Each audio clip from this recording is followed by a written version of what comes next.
Jeste da je zima bila dugotrajna i dugo smo imali te niske temperature, dugotrajno su bile u kontinuitetu, ali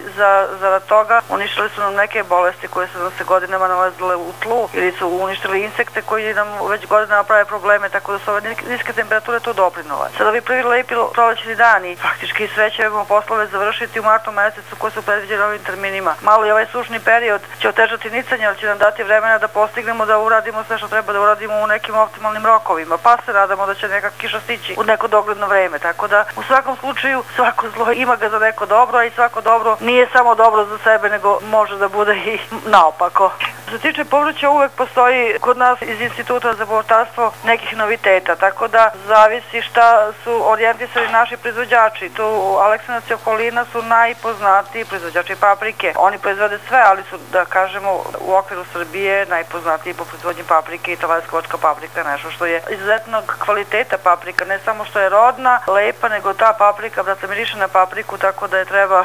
i gajiti tu, da je rekao Bog da tu treba da se gaji. Imamo novih paprika u tipu tih dugačkih kapija koje su pogodne za doradu, palačko čudo već odavno poznato i veoma prinosno, veoma se široko rasprostranila po celoj Srbiji i naravno u tom kraju i tamnozvana je boja u tehnološkoj zrelosti, tako da nije baš pogodna za branje kada je u nedozrelom stanju. Pa smo mi zadnjih godina izbacili, da kažemo, u tržište, odnosno naš selekcijni materijal se ukrasio sa jednom novom paprikom, strižankom, koja u stvari je isti tip paprike, pogodna za industrijsku preradu, ali je svetlo zelene boje u tehnološkoj zrelosti, tako da može da bude i domaćin pijaca i da se u toku sezone prodaje i da jako lepo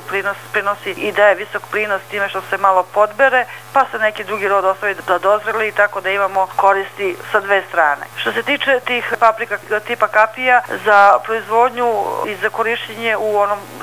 stanju koje smo mi navikli tokom sezone, pečena paprika, beli dugačkih plodova u tipu duge bele. Imamo nekoliko novih sorti, to su Dora i Smederevka paprika. Dora paprika, da kažemo, jako liči na dugu belu, samo što su plodovi mesnatiji, odnosno ima deblji perikarp, duži su plodovi, konstantniji prinos. Da kažemo, naša nekadašnja duga bela je ono standardno što jeste. U krajnjem slučaju mnogo dugo je sorta prisutna na terenu, tako da se ona na neki način izrodila, ali Dora ne da je adekvatna zamena, nego je Boga mi premašila i prinosom i kvalitetom dugu belu. Paprika Smederevka, koja je mlečno belih plodova,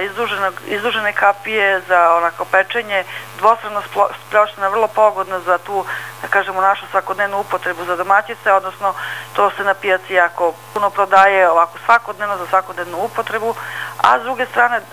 za pečenje, za salate, s druge strane jako je pogodna i za preradu, jer debljina perikarpa i to specifično sunđerovsko tkivo koje odlikuje perikarp je pogodno